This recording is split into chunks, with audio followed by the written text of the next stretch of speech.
This podcast is part of the Big Heads Media Podcast Network. Go to bigheadsmedia.com for more great podcasts.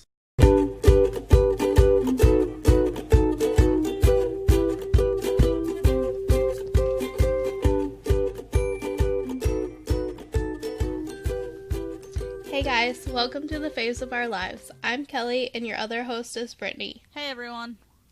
We have Brittany D returning as a guest. Hello. Today's episode is going to be Legend, wait for it, and I hope you're not lactose intolerant because the second part of that word is dairy. Suit up and pour yourself a glass of scotch because today we're talking about mine and Brittany D's favorite show, How I Met Your Mother. Alright, How I Met Your Mother premiered September 19th, 2005, ran for 9 seasons and 208 episodes. It starred Josh Radnor as Ted Mosby, how do you say his name? Jason Segel? Jason Segel. It's like a bird. It does. Jason Segel as Marshall Erickson, Kobe Smulders as Robin Scherbatsky, Neil Patrick Harris as Barney Stinson, and Allison Hannigan as Lily Aldrin. The show centers around a father recounting to his children through a series of flashbacks the journey he and his 4 best friends took leading up to him meeting their mother.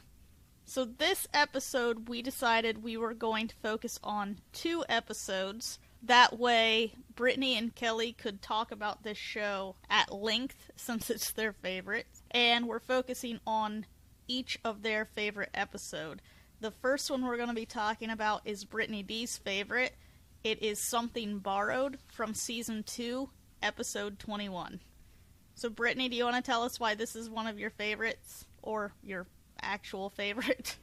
Pretty much because I'm a big old sap, and, like, Lily and Marshall's little, like, wedding scene they get at the end of this episode is just one of my favorite scenes in the whole series, and that's pretty much it. It's such a beautiful scene, like, both visually and just them making their vows to each other that just off the top of their heads, and I just love it. Yeah, I really have no attachment to this show, and I got choked up watching this episode. You need to watch this whole series. I'm gonna have to. Yeah, this is one of those sitcoms where you're like, oh, this is a funny show, and then every once in a while it just makes you cry like a bitch, and Yep. it gets you. That's very true. Yeah. And I forgot. Okay, so this is my favorite show, but I kind of took a break from watching it because I kind of burnt myself out on it because I used to watch it over and over and over and over and over. And I haven't watched it in a long time, and watching these episodes, I was like, oh my god, I gotta watch this show again. We do that with every show we watch for this podcast. Yeah, that's true. Well, this episode opens up with future Ted telling his children about how you build your wedding day up in your head to be something that it can never live up to it, which I think is true. I know that I've said it before, but my wife's favorite quote is, high expectations are just planned disappointments. So that's kind of what this episode focuses around. And Lily is talking to Robin. They're at the wedding venue, and she says it's just how she visualized it, which is a lie because they originally wanted to have their wedding outside. But that couldn't happen because Marshall's dad thought because it was outside in New York they were going to get mugged.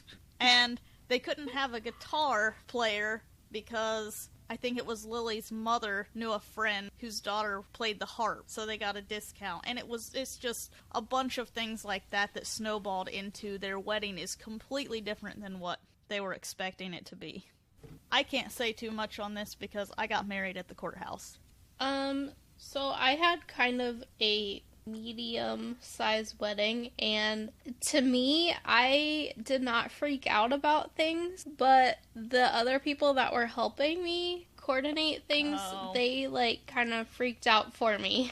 So, one little story is that I wanted to have tea lights. Is that the little ones? Yeah. Yeah. So, tea lights, because they came free with the venue on the tables. And one of my aunts who was helping me decorate, which I really, really, really appreciate them doing the decorating, they did a wonderful job. She called me like a month before the wedding and she was like, you can't have tea lights. They're going to burn out halfway through the dinner. You have to have votives. You have to get votives. And I was like, oh my God, my wedding is going to be ruined because the tea lights are going to burn out. Like, what do I care if the tea lights burn out?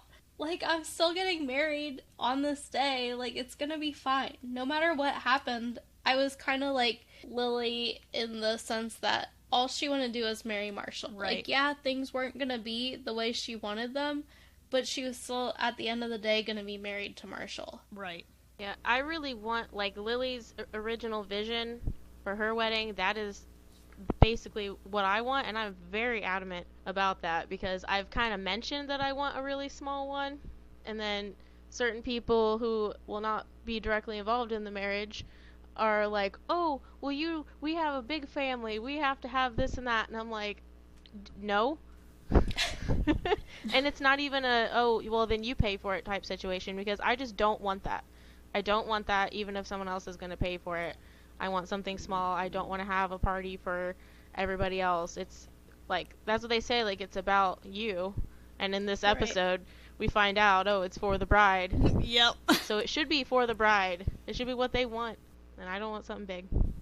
Well, and that's what I was about to say, Kelly. You said everyone was freaking out for you. Well, because it's for the bride. Right. But people were kind of like surprised by how calm I was because like my photographer was late and I was getting married outside and it was supposed to rain that day, which it didn't end up raining, but I was just like, oh well, if it rains, I'll get married inside. Like, it's not that big of a deal. But it ended up being the perfect, in my eyes, it was the perfect wedding. Like, we got married outside. It was a blast at the reception. Like, everything was great. But I'm sure some people were like, oh my God, the tea lights burn out. Like, I don't know. Who knows? Yeah, so the very first thing we see is that their vision for their wedding is out the window. Everything has changed. But they've adapted, and they've gotten used to the idea of this new vision. But come to find out, a bunch of other things have kind of set this wedding up for failure. The harpist is pregnant, like really pregnant, past due pregnant. She's like 10 months pregnant. Yes. She can only play half of the harp pregnant, because that's all the further she could reach. Lily's ex-boyfriend, Scooter, shows up. And Do you guys know who Scooter is in real life? I do. I was just about to ask if Brittany had a fun fact. Because yeah, I do know who he is. it's Neil Patrick Harris's husband, correct? Yeah. Yep. He's adorable, by the way. He is. I live for their family Halloween costumes. I know. I follow them on Instagram. I love them. That family is so cute. But I guess I should call him Bill. Because that's what he prefers now, is Bill. He is there to profess his love for Lily. And he tells her, if you can look into my eyes and tell me that you love Marshall and you want to go through with this wedding, I will stop. I will leave right now. And she goes to tell him, and he will not make eye contact with her. And I thought that scene was really cute because the two of them, just her ducking, trying to get, like, on level with him, was really funny. Barney goes out to get someone to escort Scooter out. And I guess you can call him a bouncer, comes in and runs after Scooter. But he ends up tackling the photographer instead. And he tells Lily, but don't worry, I have a great cell phone camera. And I'm pretty sure it was a BlackBerry. Oh.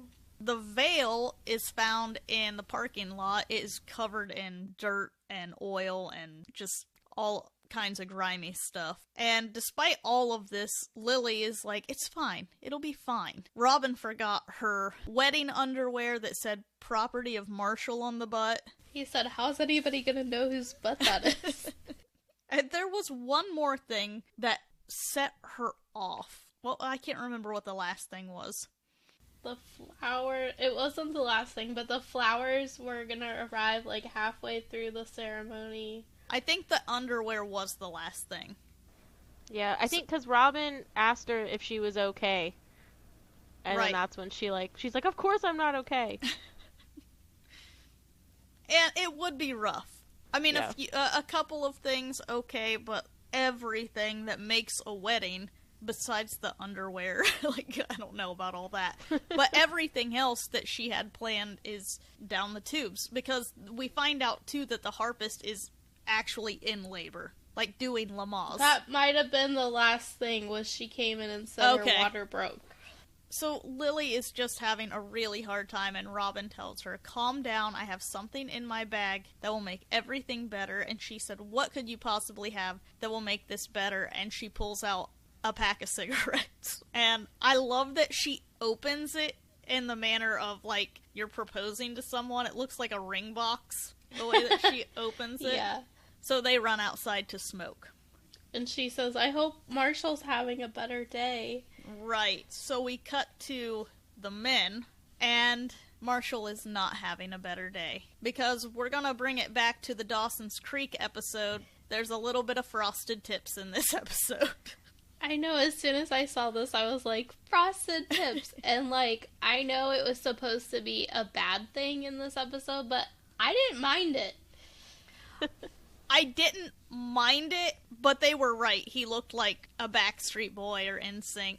I also did. love that Barney says, and not the good Backstreet Boys.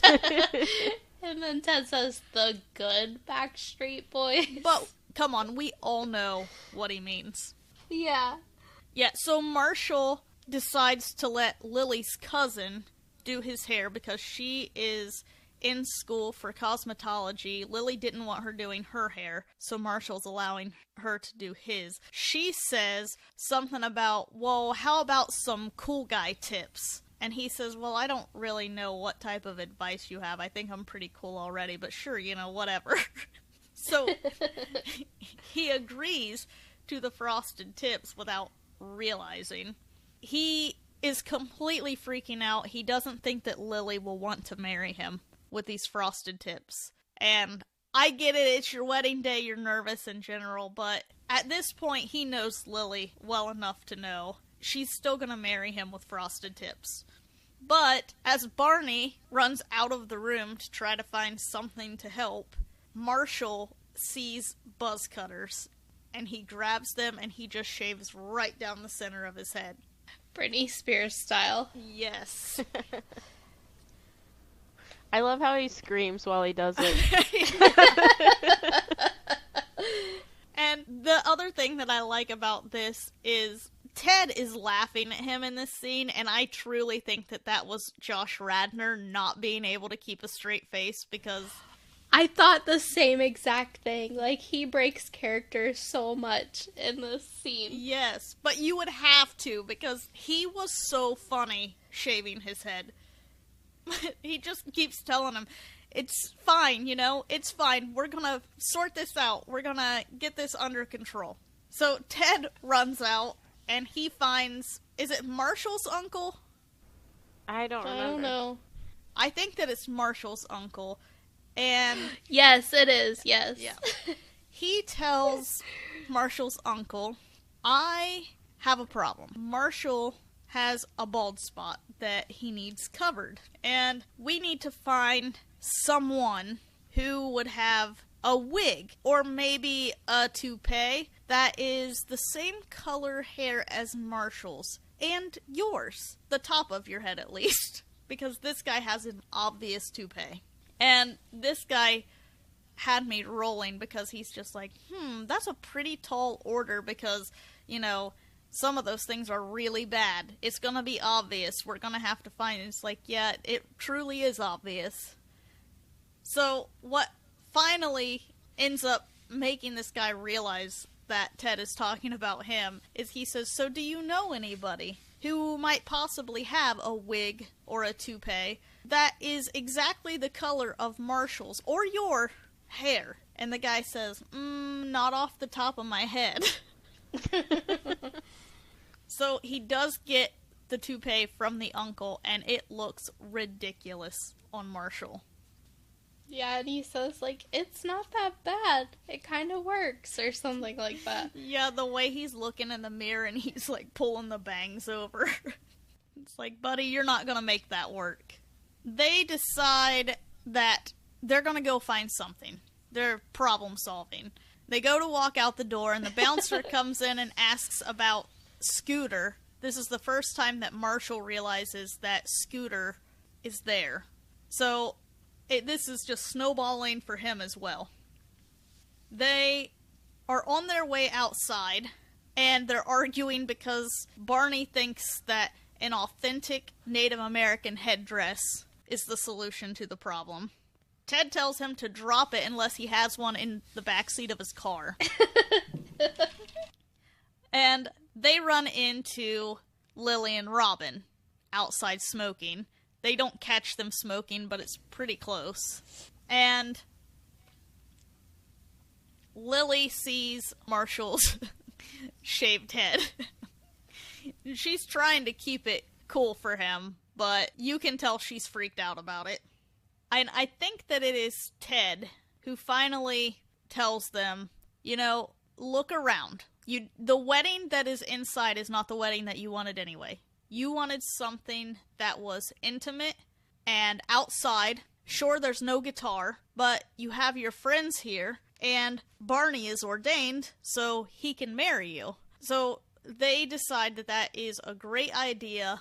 Lily goes over and asks the groundskeeper if she can borrow his hat, and I think that that is probably the funniest part of the episode. Yeah. Because Marshall just says, hat.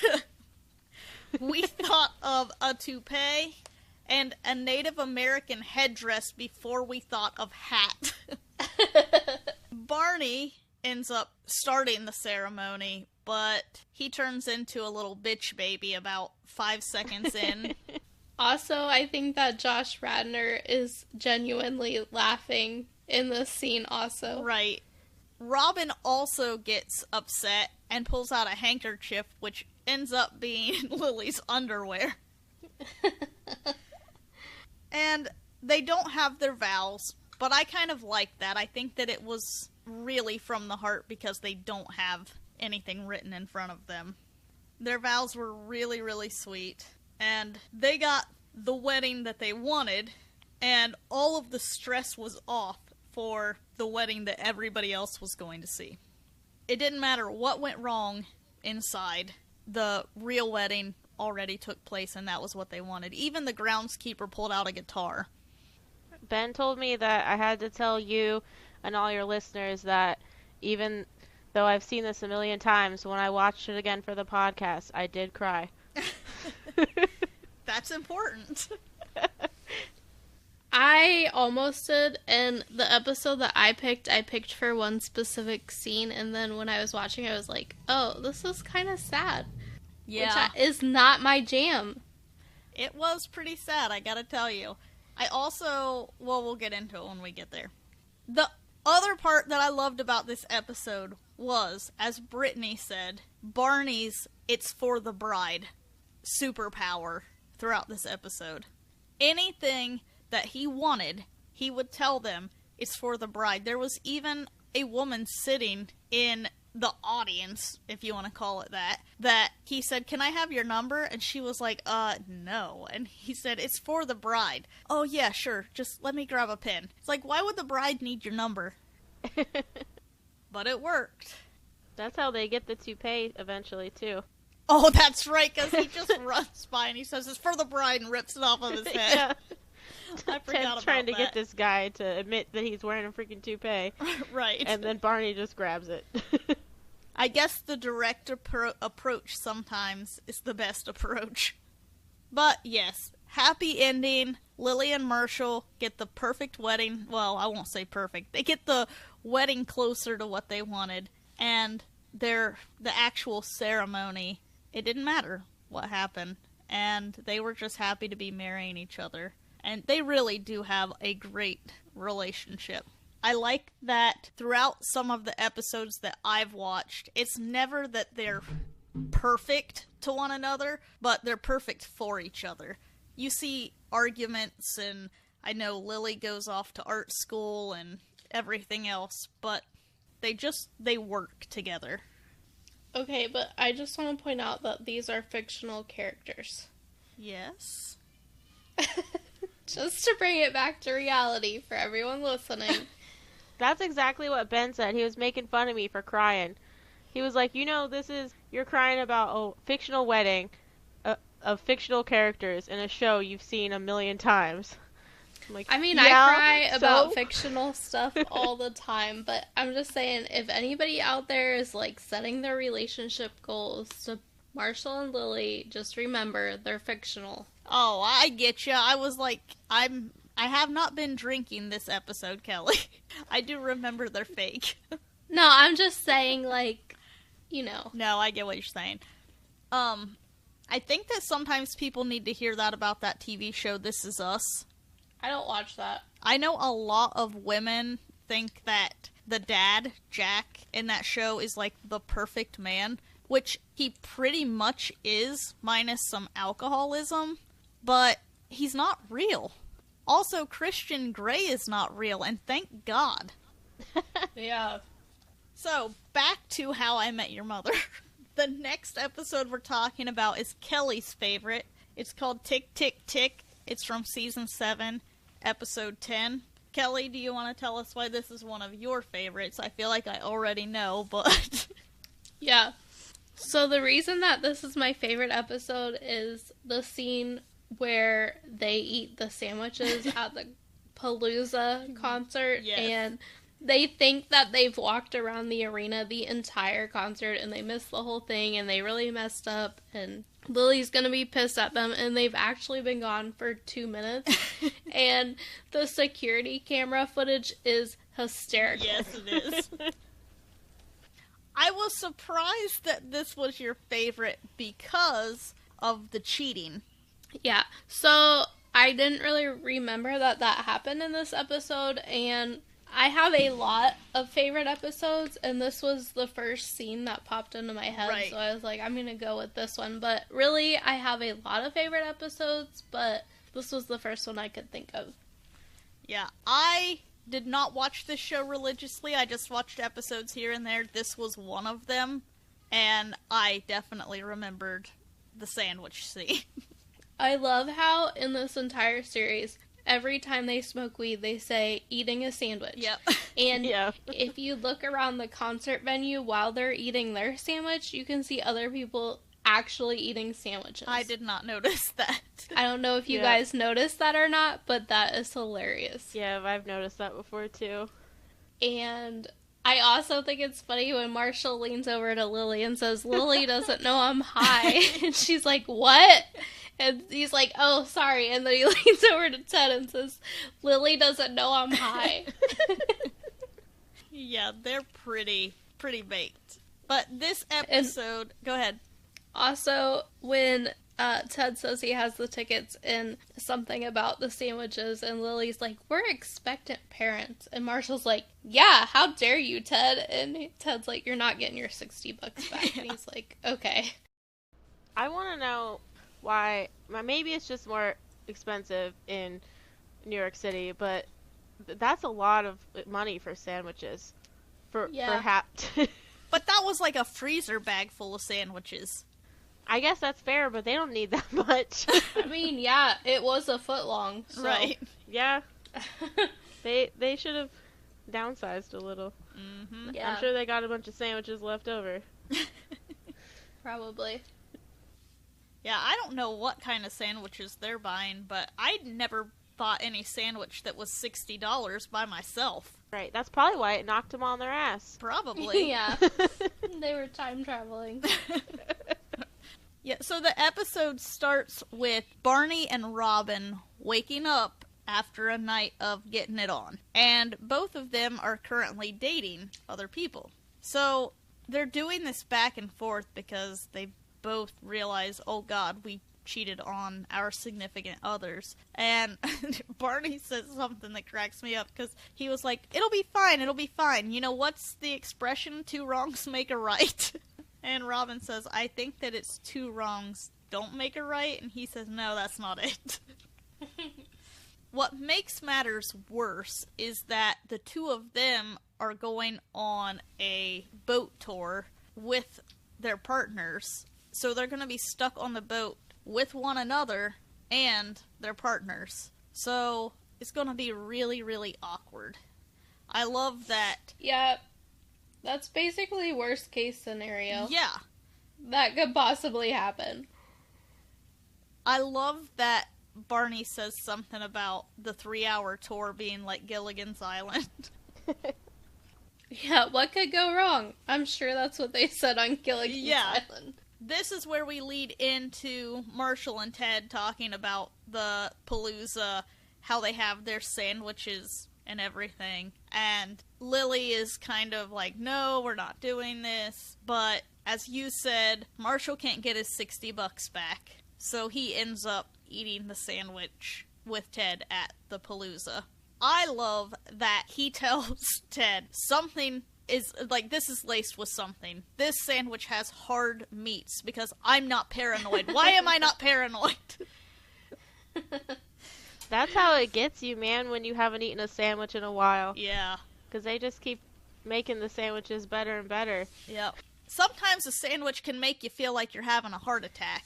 Yeah, I've heard, like, older people say that, like, lived through, like, the 60s and everything, and then they're like, man, these days. Yep. I don't know if you guys know about Chipotle mayo or not, but it'll get you. No, are we talking about real sandwiches? I am. I'm so confused. I just was, I was just being me. Okay. Well, your brother sells sandwiches. So. Yeah, and he has Chipotle mayo, and it's awesome.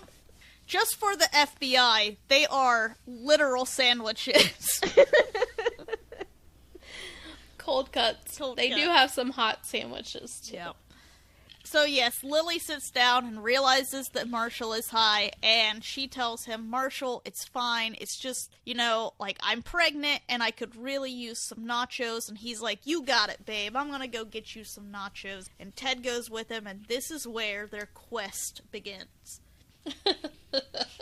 It's a sign, bro. So, after that scene, we're back on the boat. Well, not back on the boat. We're on the boat. And Robin and Barney are, like, already really weird about this entire situation. I think that as soon as Nora, Barney's girlfriend, comes on, he turns around to Robin and says, she knows. And then the song that the guy is singing. Yes. And Ted says, like, future Ted says, and Uncle Barney and Aunt Robin swear that this is the actual song that was playing that night. And the guy is basically singing directly to them, even calling their partners by name in the song. And it's just their guilt getting to them that they need to tell these people what has happened. It reminds me of old school when that wedding singer guy is singing. Yeah.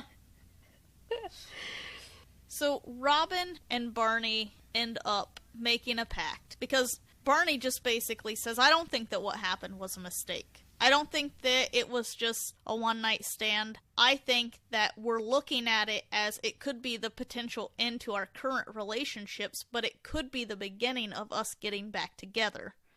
And she says, is that what you want? And he says, it is what I want. I think it's what both of us want.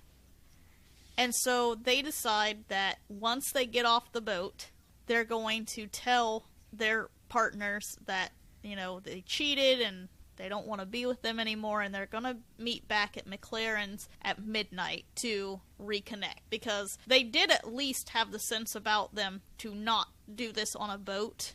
I know that it somewhat backfires, but you don't want to do that on a boat. Yeah, you might end up drowned. Yeah, I sincerely think that that was the right call. I just want to say that I am against cheating, but I was rooting for Robin and Barney at this point in the series. I can see that. Yeah, I never really liked Kevin with Robin. I didn't feel like it made much sense, and I thought it was weird that he was, like, her therapist. Yeah, that is weird. Also, I want to point out that Sandy in this episode is Oh my Allison God. Hannigan's husband. And Yeah. he is a certified creep, like rapey creep. Yeah. I know that Barney is kind of like that throughout, but they make his character at least lovable with it. Yeah. Yeah. We go back to the concert, and Ted and Marshall are not doing very well. First of all, they're standing in line for the women's bathroom, thinking it's the nacho line. It's not, obviously. They realize that, and there is this guy with a guitar, and it really is freaky. Especially Marshall, it freaks Marshall out. So Marshall takes off running. I can't remember where they go. They take off running. Oh, they end up back at their gate. And they're like, oh, we ran all the way around, and we're back at the gate, and we didn't see the nachos anywhere. And they're like, oh, it was right here all along. And they get back in line for the women's restroom. And this goes on, and it happens multiple times. Finally, they have this argument. Ted, he has a conversation with the guitar guy. And the guitar guy basically tells him, you know what? I have nachos right here, man. You can have them. And he says, thank you so much. I gotta go find Marshall. And some guy walks by and says, it's a sign, bro. And he's like, he's right. It is a sign. It's a sign that everything's gonna be okay. And he hugs the guy and he takes off running to find Marshall. Marshall is standing in the women's bathroom line again, thinking it's the nacho line. He's right by the guitar guy. The guitar guy falls over, and he's like, a heart attack. He had a heart attack. Ted was right, because Ted had told Marshall he needed to calm down, or he was going to have a heart attack. They get back together. He sits down, or they all sit down in front of the gate, and they're talking about how Lily's going to be so upset. They missed the whole concert. Lily comes out. They apologize to her, and she was like, you've been gone for 2 minutes. And this is where you see the security footage that Kelly was talking about. They are not even speaking actual words. They're just grunting everywhere. Nachos! Sign! Time! Yeah. So they end up going back in, and they're going to enjoy the concert. They're smiling, and Marshall just says, I'm freaking out real bad right now. Do you want to go? Yeah. So they don't even watch the concert. We see Robin and Barney. It's like a back and forth between the two of them. Barney is having a conversation with Nora, who her parents are there. It's like the worst case scenario for him. Her father gives this speech about, finding your soulmate. And you can't stop thinking about them, and they're like your best friend. And there's all of these images of he and Robin together. So this is what prompts him when her parents leave the room to tell Nora. And Nora says, well, was this a one-time thing? And can you honestly tell me that it meant nothing? And Barney tells her, no, I can't. So he calls it off and he leaves to go to McLaren's. Robin is having the conversation with Kevin. Kevin tells her that he loves her. And she tells him, I have to tell you something. And he says, okay, but sometimes, someone needing to say something doesn't mean that it actually needs to be heard. I have a feeling that Kevin knows what happened, but for some reason he's just going to be okay with it because he loves this woman, whatever. And she asks Kevin the same thing that she asked Barney, why do you even like me? And he gives her this sappy response that obviously ends up working, because we cut to Barney at McLaren's. He's waiting on Robin. The others come in, and he has a short conversation with them when Robin walks in. And you can just see the excitement in Barney's face, but then Kevin comes in after. This is the part that really got to me, and I understand that Barney, he probably has a little bit of karma coming to him because of the way that he's treated people in the past, but you still can't help but feel bad for the guy. He makes eye contact with Robin, and Robin just shakes her head no.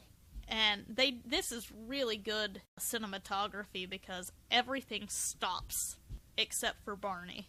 And Neil Patrick Harris does a really good job at conveying heartbreak in this scene. At least as much as he can for his character. Yeah, I feel like out of everyone, Barney has the most character development throughout the series, like so much. And like it's this season is towards the end of the whole series, and you get to see that development and everything. And so you do feel bad for him because he's trying to be a different person. And yeah, that's like, I was a little irritated with Robin about that. Like, at least send him a text. Right. And be like, hey. Give him a heads up. Yeah, or like, call him or something before you come to the bar with Kevin. She's like, hey, we need to talk about this another time or something. Maybe you shouldn't be at the bar, or maybe she shouldn't have gone to the bar. Yeah. I guess that's kind of my thing. Like, I'm not saying it would have worked out with Nora because he obviously has feelings for Robin, but, like, you just let him destroy his relationship, and you got to keep yours. Yeah. I like how the show, like, yeah, this part was really sad, but then, like, right after that, they give you a funny moment to, like, take you away from it. Ted's sitting in the wrong booth, and he's like, man, how long have we been sitting here? Yeah, isn't it Kevin that says, it's been 10 seconds and you're in the wrong booth? Ted just says, I'm going to bed. Barney is already left, and when Ted gets home, he sees Barney in what I'm assuming is Robin's room. Oh, yeah. And he's picking up roses and blowing out candles, and it's just so sad. Yeah, and Ted is like, he's still high, so he kind of like, he knows what's going on, but he kind of acts like he doesn't see it or know what's going on. He probably thinks he imagined it. Yeah. He thought a sign was talking to him. And freaking poor Lily had to eat garbage nachos. Right. So yeah, those are the 2 episodes that were Kelly and Brittany's favorite. I think they were good picks, guys. Good job. But really, if you have time, watch the whole series, everyone. If you haven't already. It's a great show. Before we go into our random facts, we're going to play a promo for a podcast that, if you like this episode, and if How I Met Your Mother is what brought you to this podcast, you have to check out How I Met Your Friends. We love them. Their concept is they watch an episode of Friends and an episode of How I Met Your Mother, and they kind of compare the two. They pick a best friend from each episode. They always, on their social media, tell you what episodes they're going to watch, so you can watch along, and you can interact with them, and you can tell them who you think the best friend is. It's fun for everybody all around, so check them out. And there are sisters. That's true. In the podcast world. Do you watch Friends? Do you watch How I Met Your Mother? Then you should listen to How I Met Your Friends. Hi, I'm Kathleen. And I'm Julie, and we are the ladies behind How I Met Your Friends, the podcast that explores the similarities and theories of Friends and How I Met Your Mother. Every week, we watch an episode from each show and dive deep into the crossovers and catchphrases.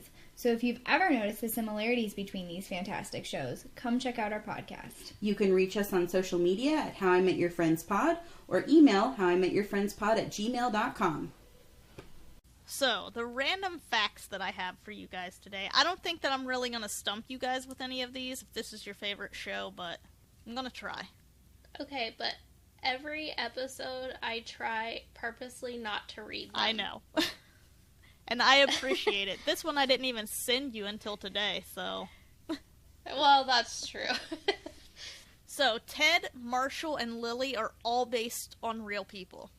I didn't know that. When College Friends and Late Show with David Letterman writers Carter Bays and Craig Thomas were invited to pitch a network series, they flash back to 1997 when Bays spent a lot of time at Thomas's apartment, which he shared with his longtime girlfriend, now wife Rebecca, complaining about being single. So that was basically the entire concept of the series. Lily and Marshall are together, Ted is single. You know, that's what started the series. Real life moments like Baze inviting someone to a wedding without realizing he didn't have a +1, or calling Rebecca a bitch during a brief breakup with Thomas were written into the series. Jim Parsons auditioned to play Barney. Ugh. I like him as a person, but he would not have been a good Barney. Right. I also love the fact that the two frontrunners for this role were gay men. Yeah. I think that's what makes Neil Patrick Harris such a good actor. Yeah. Is, like, he plays a womanizer so convincingly. Right, he throws that whole stereotype of gay people can't play straight characters completely out the window. Because that used to be a thing. They were like, well, gay people can't play straight because it's just not realistic. Well, he made it realistic. Yeah. Parsons said that the description for the Barney Stinson character read a big lug of a guy. And he said that he got it, and he just thought, well, who the hell looks at me and thinks I'm a big lug of a guy? It wasn't offensive, but he thought it was silly. He auditioned anyway, but lost out to Neil Patrick Harris, who credited the physical comedy he exhibited trying out for the producers, and later for CBS president Les Moonves for landing the role.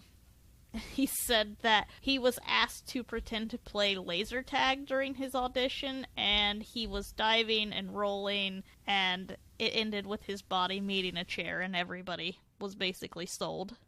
That's a funny thing that his character does that is weird. Yes. But whatever floats your boat. Scott Foley was offered the role of Ted, and Jennifer Love Hewitt was offered Robin. It's just funny when you think of how these shows that you love could look so different. Yeah. Jennifer Love Hewitt turned it down and went on to record Ghost Whisperer instead. That's a good show. I liked that show. There was no studio audience during filming. Shooting of the multiple scenes took place over 3 days. After that, an audience watched the episode, and their laughter made it into a laugh track. Kelly, have you ever noticed the really weird laugh that's in the laugh track? No. Oh my god, I don't want to tell you about it because then you'll notice it forever. There's like a really weird laugh in the laugh track, and it's in like every single episode. Every time people laugh, and if you notice it, it'll stick out like a sore thumb every time you watch it forever. This next one I like because of Brittany's favorite episode.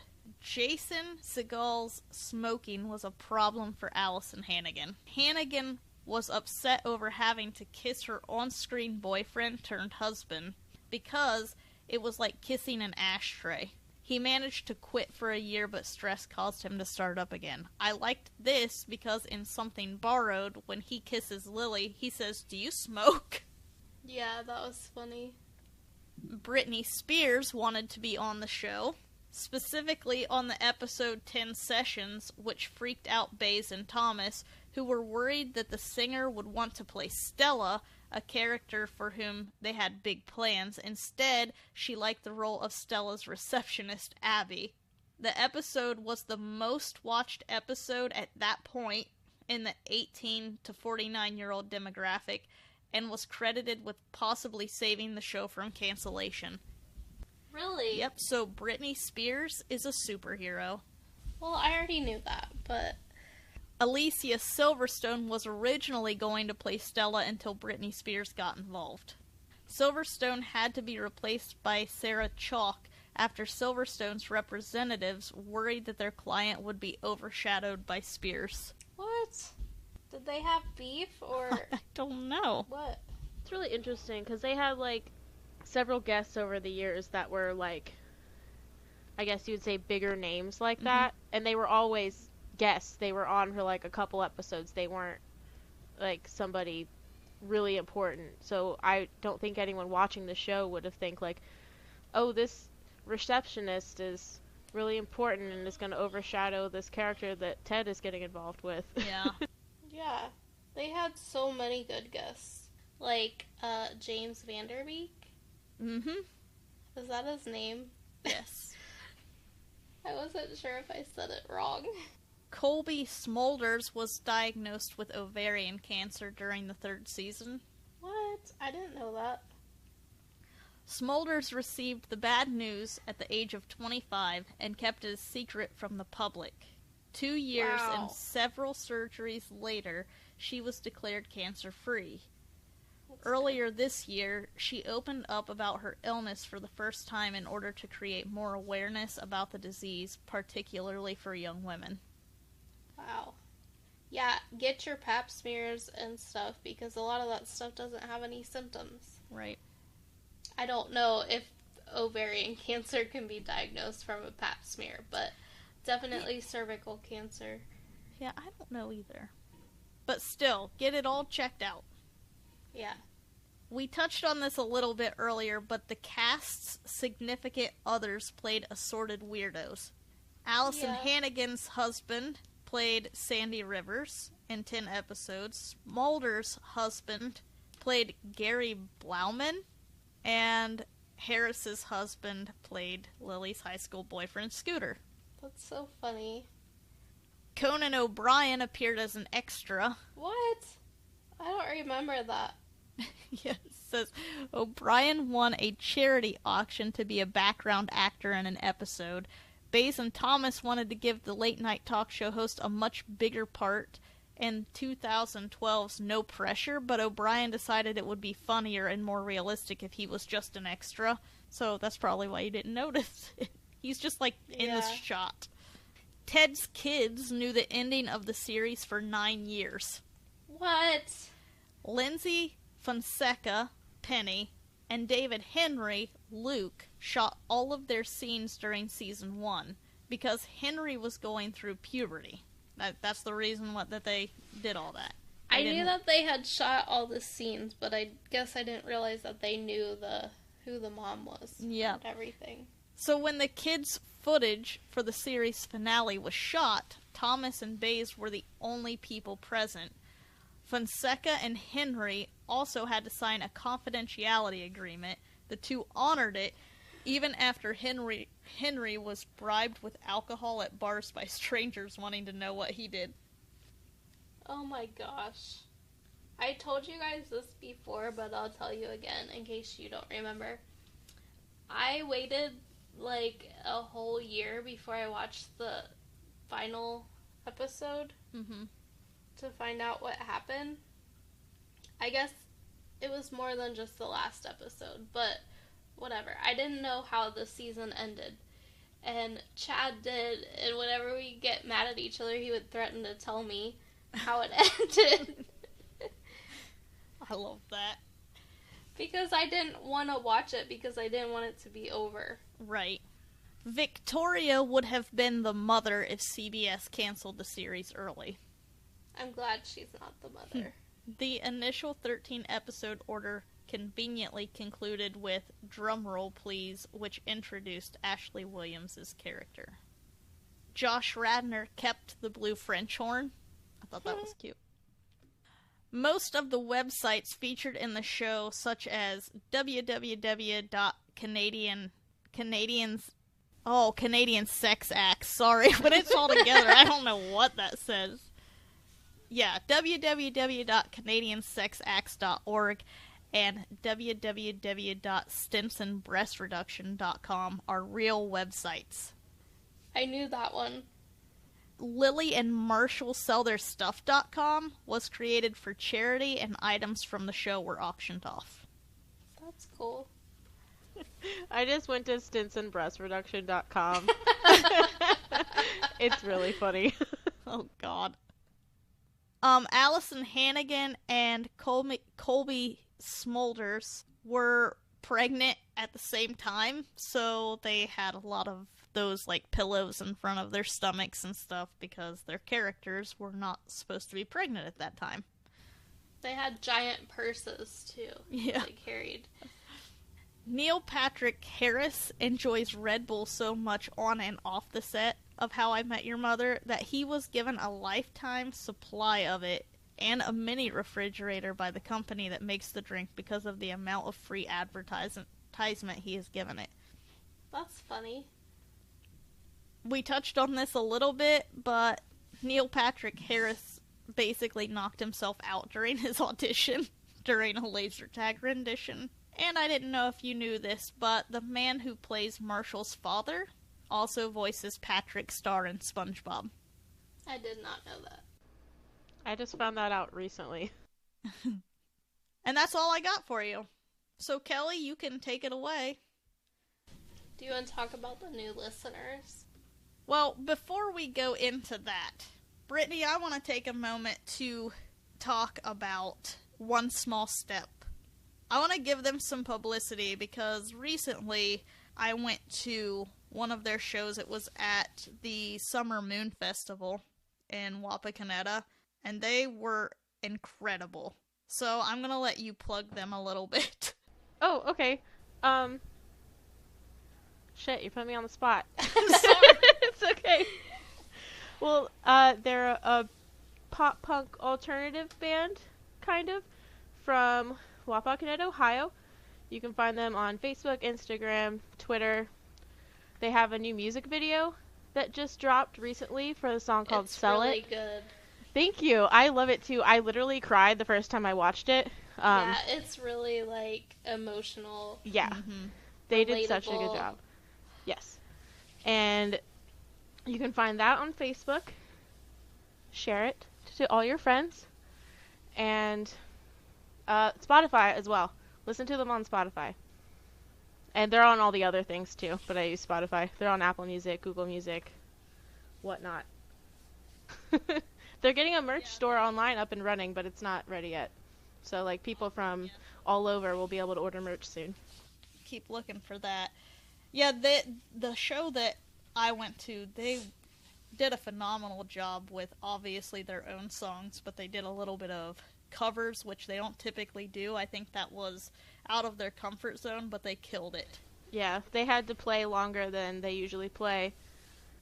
So yeah, check them out. I know we tweeted out on our Twitter page like a little promo of the music video, but yes, check that out on Facebook. Watch the whole thing because it is really good.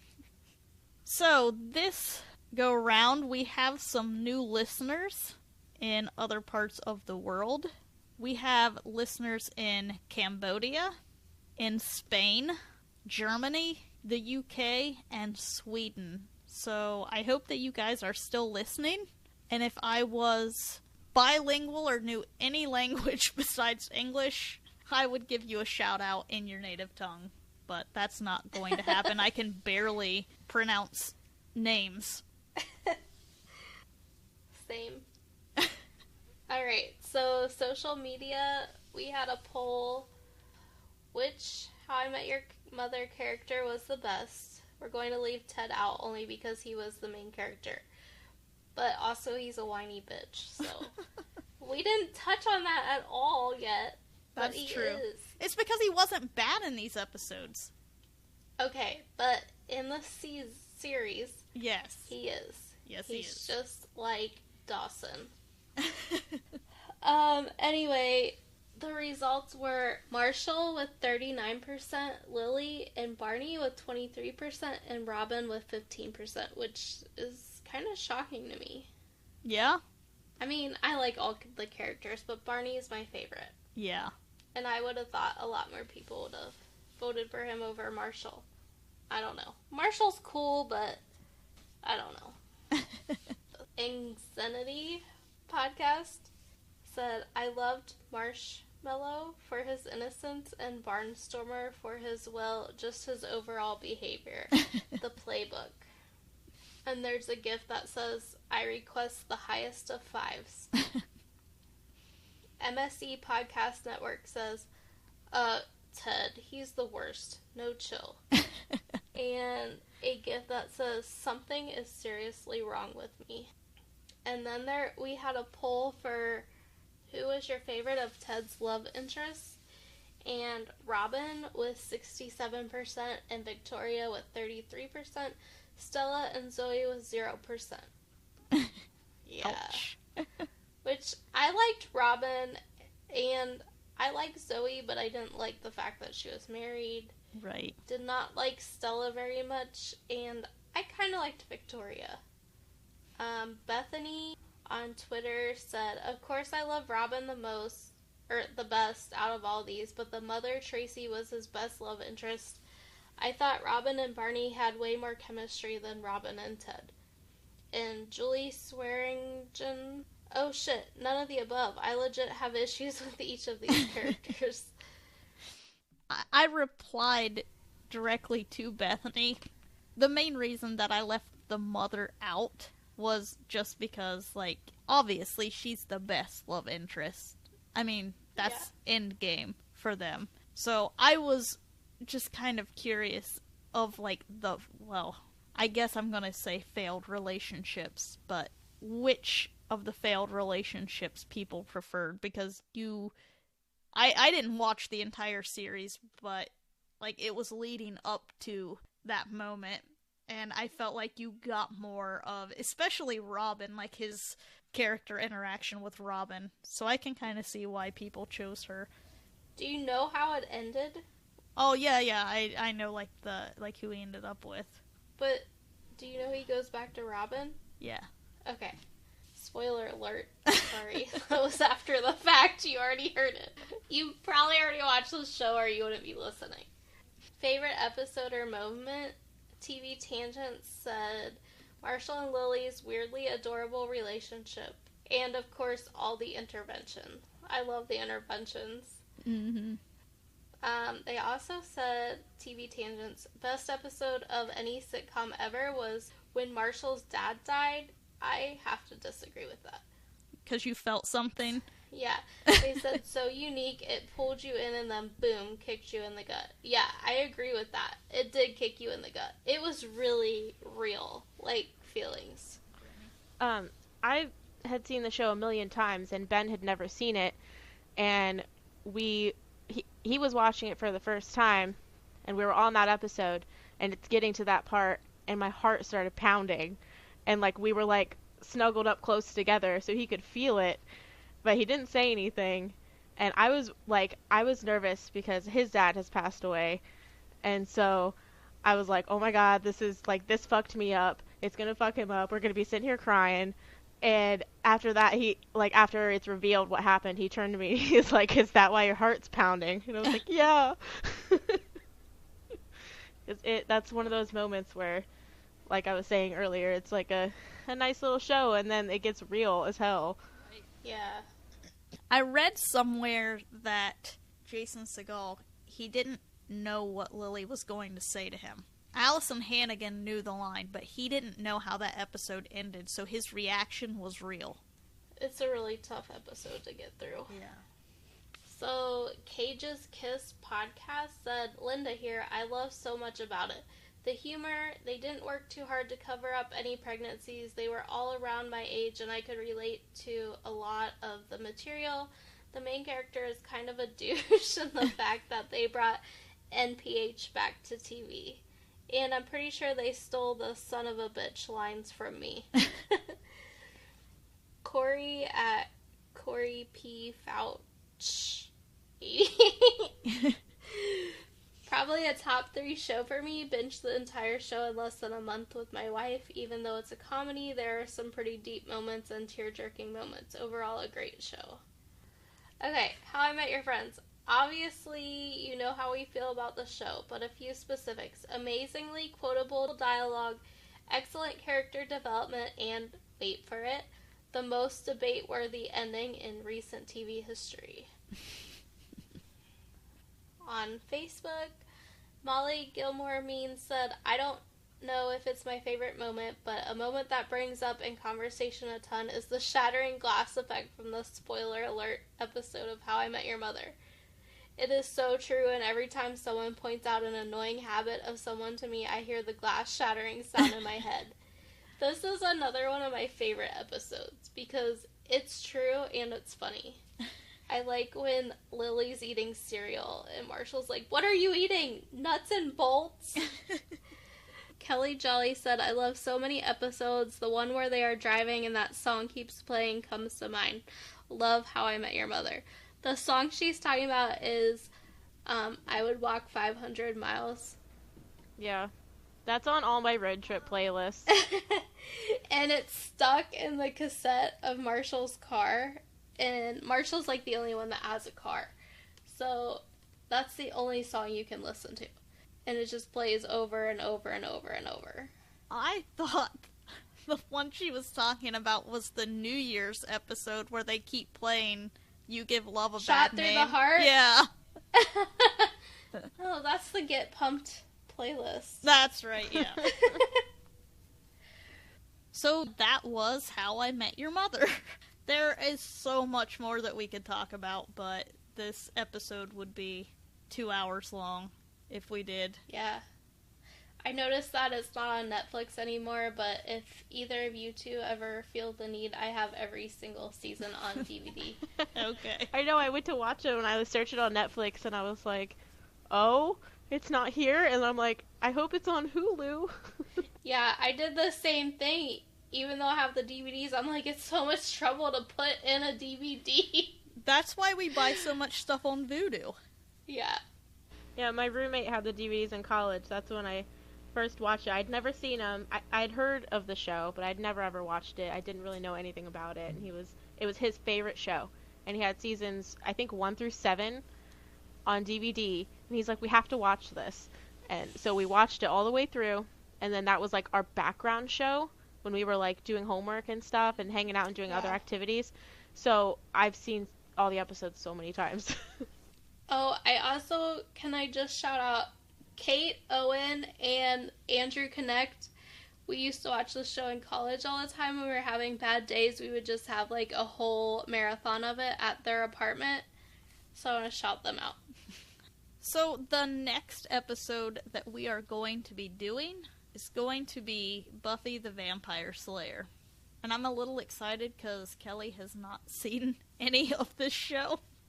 No, it's like we're switching spots because you haven't seen How I Met Your Mother and I haven't seen Buffy. I know, like, we already have the episodes picked for that one, and one of the episodes is pretty scary, and the other one is pretty funny. So, It's gonna be a good mix. We're gonna have Kaylin back. She guested on the Dawson's Creek episode. She's gonna come back for the Buffy episode. It should be fun. Well, I'm excited / scared to watch it, so... So yeah, thanks Brittany for coming back. I always like when you're on. Thanks for having me. It's always a good time. We have our guests set up for the rest of season 1 for the TV shows, but we're definitely going to keep you in mind for the movie season. I would love to be on again. Although I'm one of those people that when someone's like, have you seen this movie? I'm like, no. So you might only have me on once. Yeah, we'll see. All right, well, thanks for listening, everybody, and we'll see you next time. Bye. Bye. To interact with us and have your responses read on the show, follow us on Facebook and Twitter at the Faves of Our L1, and join us on Patreon for bonus content and special merchandise at patreon.com/thefavesofoural1. That's the Faves of Our L and the number 1. You can also email us at thefavesofOurLives@gmail.com.